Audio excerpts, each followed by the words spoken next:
அன்பார்ந்த தமிழர்களே, ஜல்லிக்கட்டு பற்றிய புதிய தலைமுறை தொலைக்காட்சி விவாதம் பற்றி குறிப்பிட்டிருந்தேன். அதில் விவாத தொகுப்பாளர் ஜென்ராமம், அதில் பங்கேற்ற கோலப்பனும் தமிழர் விரோத போக்கின் உச்சத்தில் பேசினார்கள். அதை பற்றி மேலும் காணும் முன்பு ஜல்லிக்கட்டு பற்றிய ஒரு சுருக்கமான வரலாற்றை காண்போம். மனிதனின் பூர்வீக திணையான குறிஞ்சிக்கப்புறம் முல்லைவாழ் மக்கள் மாடுகளையும் மந்தை மந்தையாக மேய்த்து அவற்றின் ஊனையும் பசுக்களின் பாலையும் நுகர்ந்து வாழ்ந்தனர். அதற்கடுத்தபடியாக நிலத்தை பண்படுத்தி பயிர் செய்து உணவு தயாரிக்கும் மருதுநிலைத்தனையில் நிலத்தை உழ காளை மாடுகளை பயன்படுத்த வேண்டிய தேவையை உணர்ந்தனர்.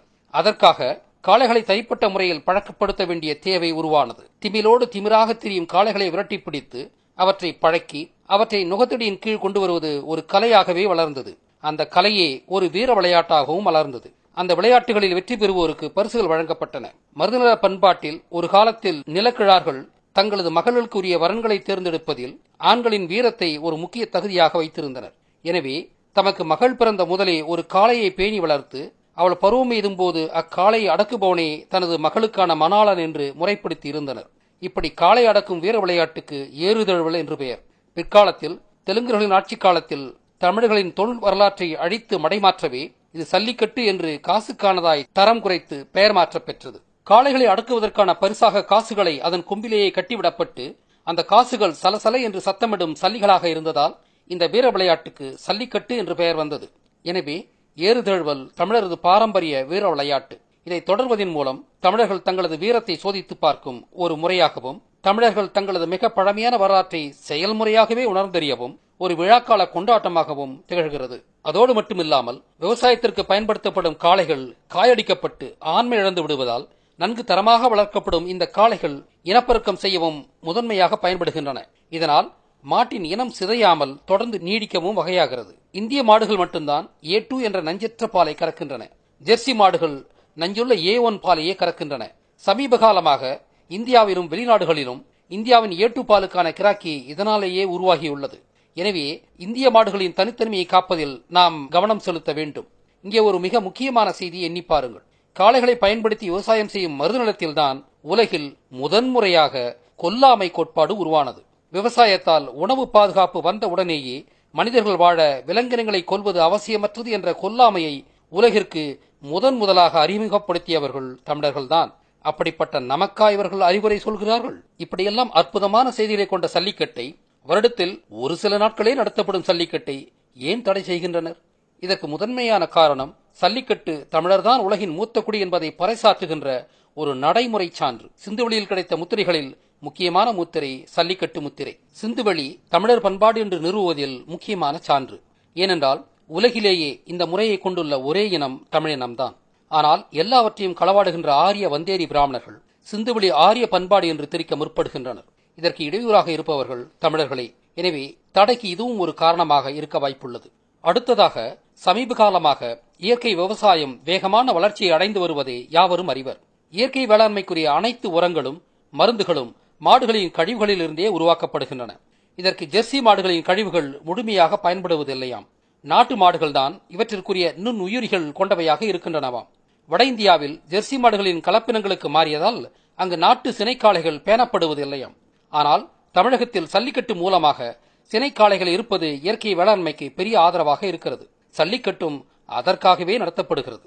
இது மான்சாண்டோ போன்ற பல இல்லுமினாட்டி கம்பெனிகளுக்கு பெரிய இடையூறாக உள்ளது. எனவே சல்லிக்கட்டை தடுத்தால் தமிழக மாடுகளின் விவசாய பங்கீட்டை தடுக்க முடியும். அதோடு அல்லாமல் A2 பால், மாட்டு மாமிசம் போன்றவற்றையும் இல்லுமினாட்டி கம்பெனிகளிடமிருந்து இறக்குமதி செய்ய வேண்டிய நிலைக்கு இந்தியர்களை தயாரிக்கவே சல்லிக்கட்டுக்கு தடை விதிக்கப்படுகிறது. நமது மாடுகளின் உண்மையான மதிப்பை அறிய வேண்டுமானால் சில செய்திகளை நீங்கள் அறிய வேண்டும். ஒரு காலத்தில் நெல்லூர் பகுதியில் இருந்து காளைகளின் விந்துக்களை வெளிநாடுகளுக்கு கடத்தும் தொழில் நடந்து வந்தது என்ற செய்தி உங்களுக்கு வியப்பை அளிக்கலாம். பிரேசில் இன்று உலகிலேயே அதிகமாக பால் பொருட்களையும் மாட்டுக்கறியும் ஏற்றுமதி செய்யும் நாடு. பிரேசிலில் சமீபத்தில் இந்தியாவின் கிர் என மாடு ஒன்றின் ஏல மதிப்பீடு 1 கோடி ரூபாய். அவர்களின் மாட்டு வளம் இந்தியாவிலிருந்து 60களில் ஏற்றுமதியான வெறும் 100 மாடுகளில் இருந்து பெறப்பட்டது என்றால் விந்தையாக இருக்கிறதா? தமிழர் மாடுகள் தாம் உலகின் சிறந்த மாட்டு வகைகள். திருவள்ளுவர் மாட்டை செல்வத்தோடு ஒப்பிடுவார், கல்வியோடும் மாட்டை ஒப்பிடுவார். கேடில் விழுச்செல்வம் கல்வி ஒருவருக்கு மாடல்ல மற்றவை எவை. தமிழில் மாடு என்றாலே செல்வம்தான். தமிழரது ஒப்பற்ற செல்வம் மாடுகள்தான். இதை அழிக்கத்தான் இல்லுமினாட்டிகள் வனவிலங்கை காக்கிறோம் என்ற பெயரில் சல்லிக்கட்டுக்கு தடை விதிக்கிறார்கள். இதற்காக பேட்டா என்ற அமெரிக்க இயக்கம் இந்தியாவில் இறக்கிவிடப்பட்டு வனவிலங்குகளை காக்கிறோம் என்ற பெயரில் செயல்பட்டு தமிழக மாட்டு வளத்தை அழிக்க திட்டமிட்டு இயங்குகின்றது. பேட்டா தாங்கள் மீட்ட விலங்குகளில் 80% கொன்றே இருக்கின்றது. அதற்கான ஆதாரத்தை காணுங்கள். எனவே இது வேறு திட்டத்தோடு உருவாக்கப்பட்ட ஒரு போலி இயக்கம். பேட்டா ஒரு இல்லுமினாட்டி இயக்கம் என்று அதன் நடவடிக்கைகளை கொண்டு கணிக்கின்றனர். சல்லிக்கட்டை எதிர்க்கும் மேனகாவும் யார் என்று நினைக்கின்றீர்கள்? உலக மக்களின் பண்பாட்டை ஒழிப்பதுவும் இல்லுமினாட்டிகளின் முக்கிய திட்டங்களில் ஒன்று. இதில் வேடிக்கை என்னவென்றால், பசுமாடுகள் வனவிலங்குகளே இல்லை, அவை வீட்டு விலங்குகள் மட்டுமே. சான்றாக, எருமைக்கு காட்டெருமை என்ற வனவிலங்கு வகை உள்ளது. ஆனால் உலகில் எங்குமே காட்டில் பசுக்கள் இல்லை. அவை முழுக்க முழுக்க வீட்டு விலங்குகள் தாம். இது மிகப்பெரிய உண்மை. ஆதி காலத்தில் அவை வனங்களில் இருந்திருக்கலாம். ஆனால் இன்று அவை உலகின் எந்த காட்டிலும் காணப்படுவதில்லை. ஆக இவற்றை வனவிலங்கு என்று திட்டமிட்டு தவறாக வகைப்படுத்தி வனவிலங்குகளை காக்கிறோம் என்ற பெயரில் தமிழரின் சொத்தையும் பண்பாட்டையும் ஒரு சேர அழிக்க திட்டமிட்டுள்ளனர். சல்லிக்கட்டு பற்றி மேலும் அற்புதமான செய்திகளோடு ஒரு முழுமையான காணொளியை பிறகு வெளியிடுகிறோம். இந்திய அரசுகள் இல்லுமினாட்டிகளின் வசம் உள்ளதாக நான் சந்தேகிக்கிறேன். இதை நீங்கள் உணர ஒரு ஆதாரம் கொடுக்கிறேன். மோடி அவர்கள் பிரதமரான உடனேயே மக்களவை கூடுவதற்கு முன்பாகவே அவர் போட்ட அவசர சட்டம் ராணுவ தளவாட உற்பத்தியில் 100% அந்நிய முதலீட்டுக்கு அனுமதி அளித்து அவர் பிறப்பித்த ஜிஓ தான். பிறகு அதை அவர் வாபஸ் பெற்றார் என்றாலும் இந்திய அரசு இல்லுமினாட்டியின் பிடியில் இருப்பதாக நான் சந்தேகிக்கின்றேன். இது இந்திய மக்களுக்கு மிகப்பெரிய ஆபத்து. இந்திய சினிமா கம்பெனிகள் பலவும் இல்லுமினாட்டி கட்டுப்பாட்டிலேயே உள்ளன. இந்த நிலை மாற வேண்டும் என்றால் இந்திய மக்கள் அனைவரும் இல்லுமினாட்டிகள் பற்றி அறிந்தே ஆக வேண்டும். இல்லுமினாட்டிகள் பற்றிய முழு செய்தியையும் அறிந்தால் நீங்கள் அரண்டே போவீர்கள். அந்த அளவிற்கு கொடியவர்கள் அவர்கள். இன்டர்நெட் வந்த பிறகுதான் இவர்களின் வண்டவாளம் தெரிய வருகிறது. இவர்களுக்கு எதிர்ப்பு காட்டு தீ போல இப்போது உலகெங்கும் கிளம்புகிறது. இல்லுமினாட்டி என்பவர்கள் ஒரு சிறுபான்மை யூத சமூகம். உலகின் அனைத்து பெரிய தொழில் நிறுவனங்களும், தொலைக்காட்சிகளும், பத்திரிகைகளும், சினிமா நிறுவனங்களும் இவர்களின் உடைமைகள்தான். இவர்கள் உலக மக்களை குடும்பம், தனிச்சொத்து, பண்பாடு, ஆன்மீகம், ஒழுக்கம், தேசபக்தி இல்லாத விலங்காண்டிகளாக மாற்றி அடிமைப்படுத்தி ஆளத் துடிக்கும் கொடியவர்கள்.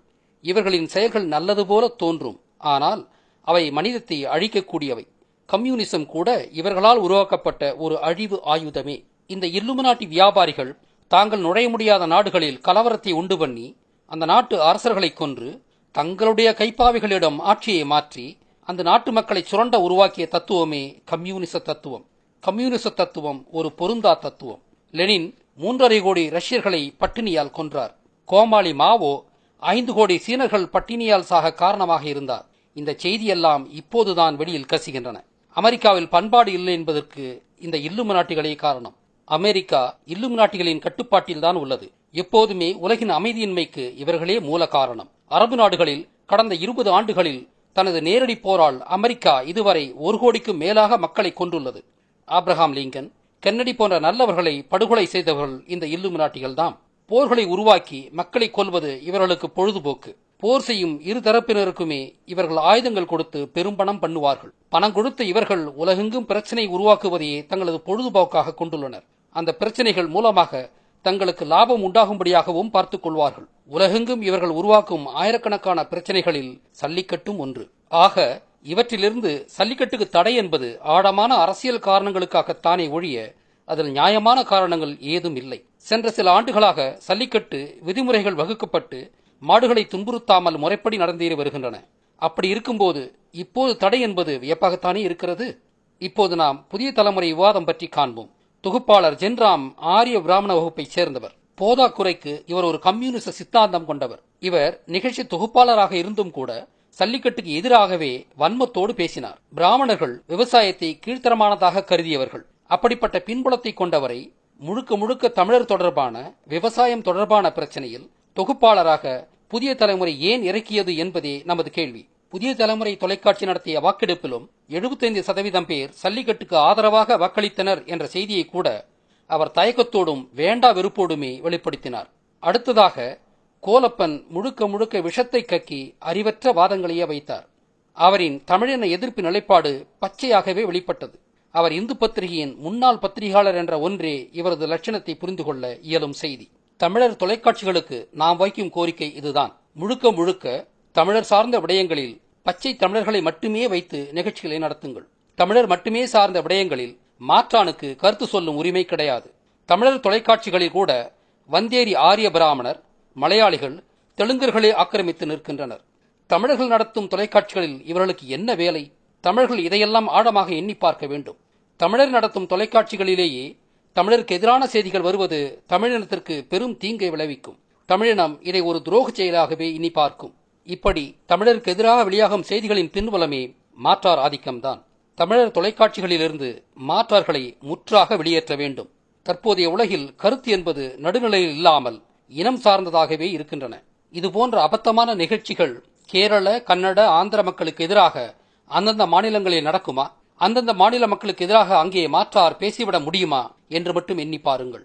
அப்போதுதான் தெரியும் தமிழர்களாகிய நாம் எங்கே இருக்கிறோம் என்று. மாடு வீட்டு விலங்கு, யானை வீட்டு விலங்கல், காட்டு விலங்கு. அதை மலையாளிகள் திருவிழாக்களில் பயன்படுத்துவதை நீதிமன்றம் தடுக்குமா? அது மதம் பிடித்து எத்தனை முறை மனிதர்களை கொண்டிருக்கிறது. அங்கே நீதிமன்றம் தலையிடார். நாகரிகம் அறிந்த தமிழன் இழித்தவாயனா? நாய் நன்றாக மோப்பம் பிடிக்கும் என்பதால் அதை துன்புறுத்தி பயிற்சி அளித்து போலீஸ் பயன்படுத்துவதை நீதித்துறை அனுமதிப்பது எப்படி?